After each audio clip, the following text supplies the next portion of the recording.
Buenos días, esto es Sistemas Operativos y en este vídeo vamos a introducir el mecanismo de llamadas al sistema. Los servicios del sistema operativo son implementados en rutinas y cuando queremos invocar a algún servicio del sistema operativo, lo que no podemos hacer desafortunadamente es llamar directamente. La razón son posibles problemas de seguridad. Lo que vamos a hacer es usar el mismo planteamiento que hemos usado para las interrupciones y el manejo de todos los eventos en general. La idea es que las aplicaciones van a generar el evento de llamada al sistema y el sistema operativo lo que va a hacer es procesa ese evento y ejecuta la función manejador asociada al evento, y ahí es donde se ejecuta la llamada al sistema correspondiente. La idea es que cuando un programa hace una llamada al sistema, lo que va a hacer es llamar a una subrutina, una función, una llamada a biblioteca, que lo que va a hacer es encapsular poner los parámetros, generar el evento de llamada al sistema y recolectar los resultados de vuelta al programa. Ese paso de parámetros se puede hacer en los registros, se puede hacer en pila y se puede hacer en memoria. Tradicionalmente suele ser en registros. Y para ello, uno de los registros va a ser el que se va a utilizar para guardar un numerito que identifica qué servicio del sistema operativo queremos. Los parámetros que se necesiten para ese servicio se pasan en el resto de registros y al final lo que se hace es se utiliza una instrucción especial de ensamblador, que puede ser, ejemplo, syscall o sysenter, para activar y generar mediante esa instrucción en ensamblador el evento de llamada al sistema. La idea es que ese evento va a producir que se guarde el estado en pila, se pase a modo kernel y se ejecute el manejador asociado, y esta parte ya se hace en modo protegido, en modo kernel y dentro del sistema operativo. Cuando termine el manejador, ejecutará un JR especial, un ret event, que lo que hará es lo contrario, pasar de modo kernel a modo usuario, restaurará el estado en pila y de esa manera podrá continuarse la ejecución de esta función que se encarga de invocar al sistema operativo.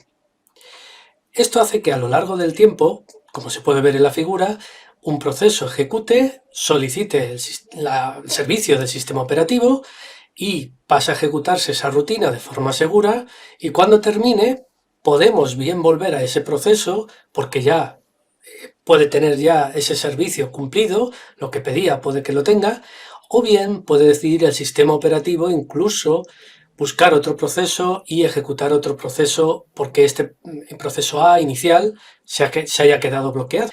Vamos a ver un ejemplo de cómo se realiza la llamada al sistema, en este caso en Linux. Y para empezar, en la inicialización del sistema operativo, en un momento determinado se ejecuta la subrutina trap init, que está en el fichero, pues como se puede ver, src linux arc x86 kernel traps.c.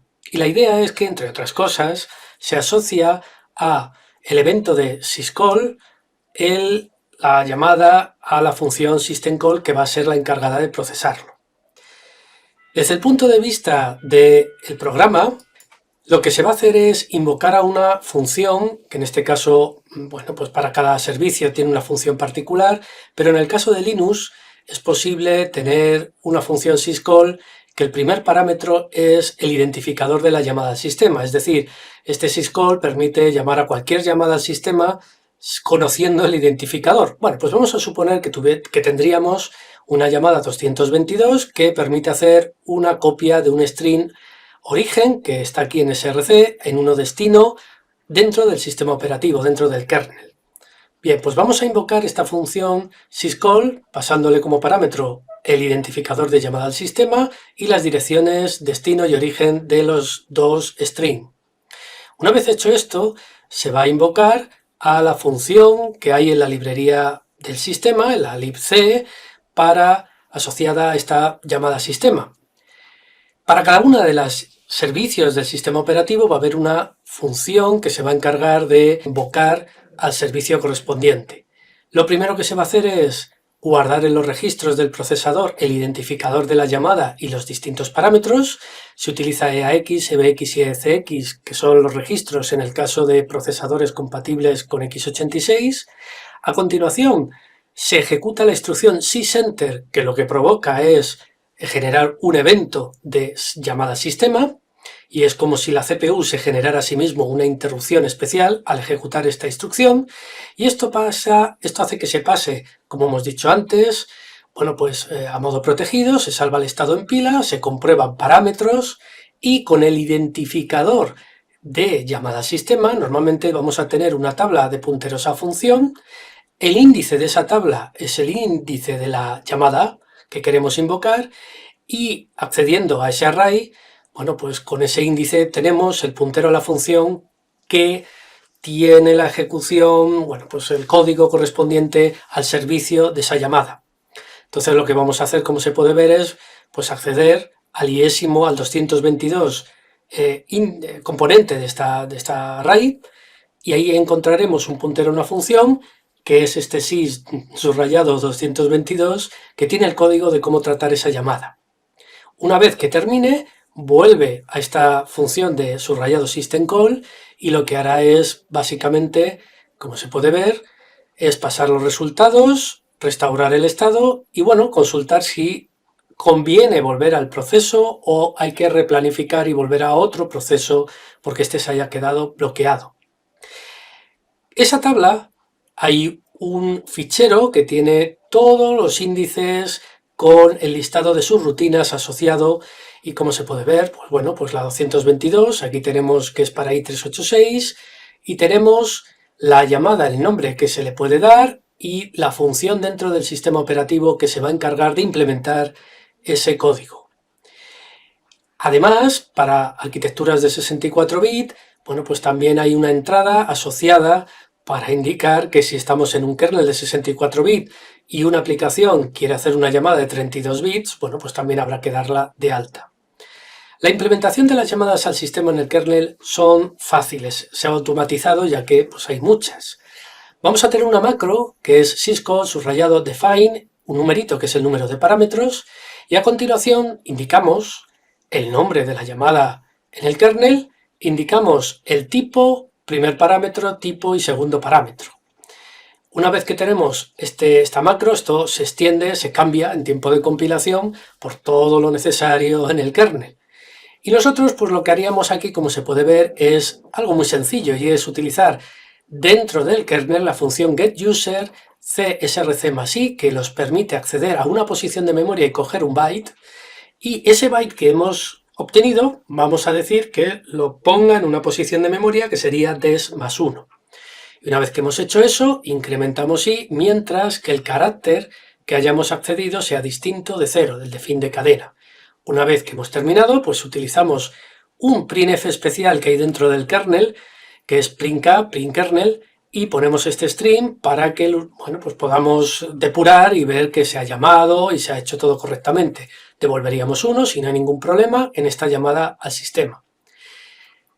Con ello tendríamos una llamada en el caso de Linux, y como se puede ver es muy parecido a la forma genérica que hemos contado. En el caso de Windows es también, y otros sistemas operativos, es similar. Lo único que cambia, bueno, pues son los nombres de cuál es la librería, en este caso es NTDLL, que se encarga de encapsular las llamadas en espacio de usuario, el nombre de las tablas y bueno, el nombre de las subrutinas con prefijo NT y alguna cosilla más. El funcionamiento es muy parecido.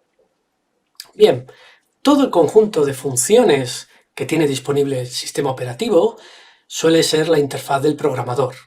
Y la idea normalmente es, bueno, pues utilizar un estándar o una interfaz estándar que englobe todas las funciones típicas. Y es posible que un sistema operativo puede ofrecer una o varias de esas interfaces estándar. Tenemos aquí de ejemplo POSIX y, bueno, pues Win32, Win64, etcétera, etcétera. En el caso de POSIX es un estándar y hay que indicar que es un estándar que no define la implementación, sino la interfaz. La implementación, cada fabricante lo puede hacer de una manera distinta, adaptada a su arquitectura, su procesador, etcétera, etcétera. La idea es que lo que unifica es cuál es la interfaz para que facilite portabilidad entre plataformas y sistemas operativos. Detrás de POSIX está IEcubo. y la idea es que no es un único estándar, es un conjunto de estándares, como podéis ver bajo la familia de 1003, y cada uno de ellos pues estandariza pues desde los servicios básicos del sistema operativo, para tiempo real, para procesos ligeros, etcétera, etcétera. ¿Cuáles son las características que hemos ido viendo o veremos en las llamadas de POSIX?